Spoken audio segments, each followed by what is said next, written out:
Claude Chapalin, bonjour. Bonjour. Alors, comment va la LPO 58 en cette période estivale?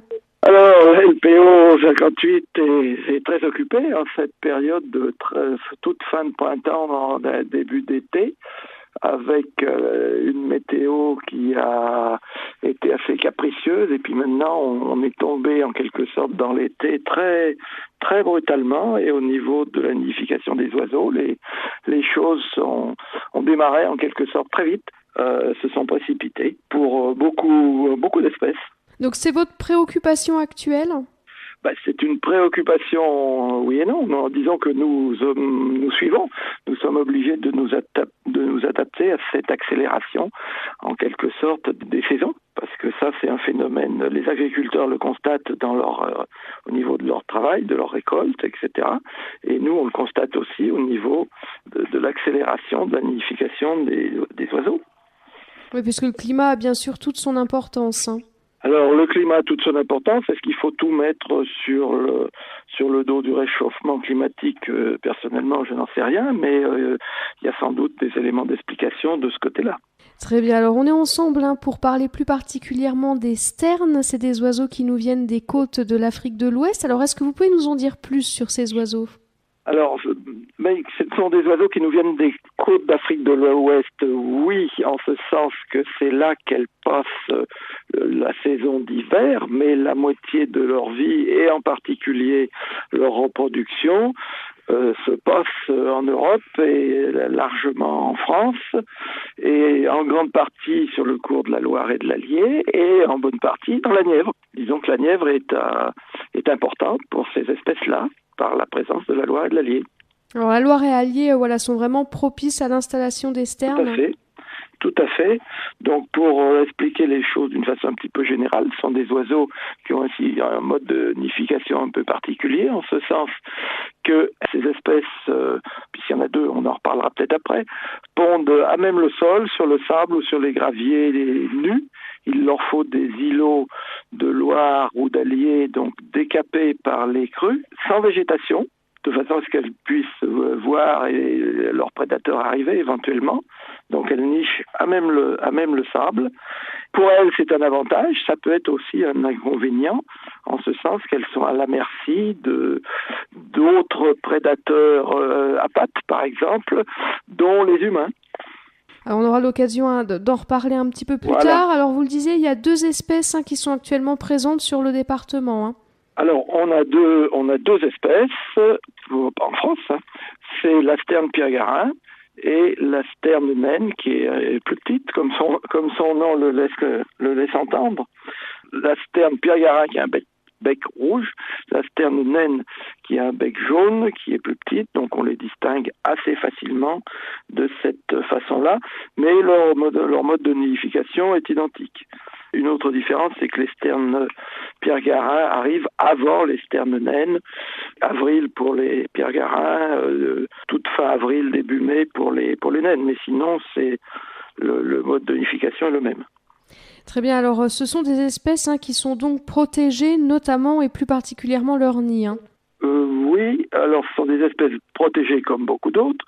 Ce sont des espèces en quelque sorte surprotégées parce qu'elles sont quand même très menacées du fait de leur mode de nidification, du fait aussi d'une relative rareté.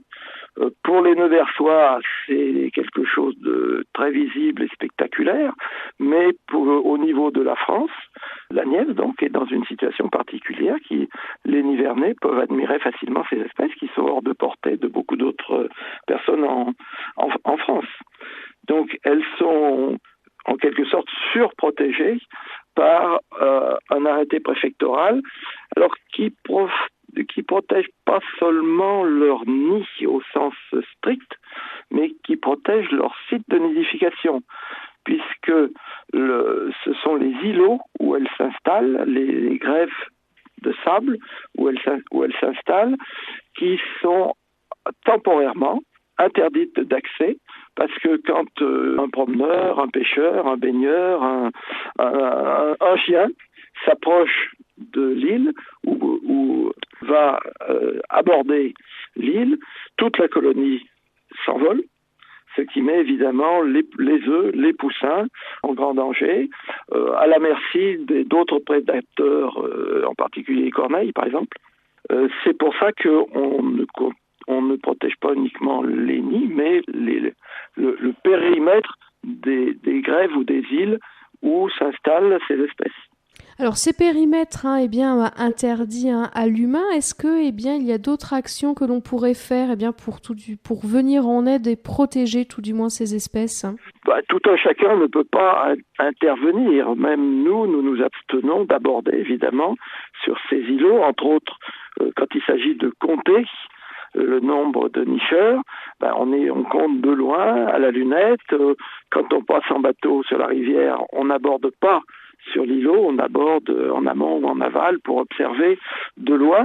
Le travail qui incombe en partie à notre association, c'est un travail de sensibilisation du public, des baigneurs, des pêcheurs, pour justement expliquer aux gens qu'il ne faut pas pénétrer dans ces périmètres de nidification, entre autres raisons parce que donc on dérange déjà, on met en danger les œufs, les oisillons, et on risque même de marcher sur les œufs qui sont pondus à même le sol.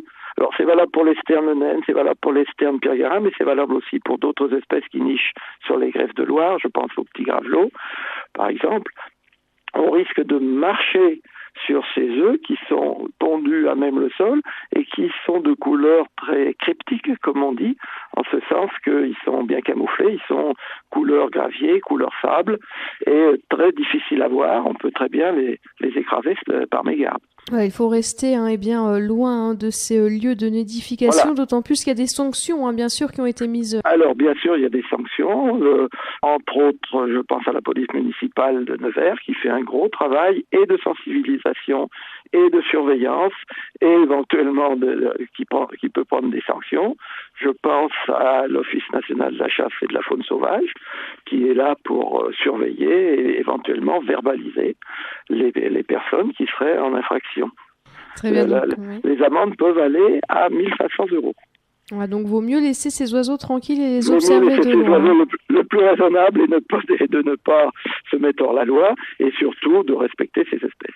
Très bien, mais je vous remercie Monsieur Chapalin pour toutes ces précisions. Avant de se quitter, est-ce qu'il y a d'autres actualités à la LPO 58 ? Alors il y a sans arrêt de nombreuses actualités puisque nous nous intéressons, nous surveillons de tout un tas d'espèces dites patrimoniales, plus les espèces plus ordinaires.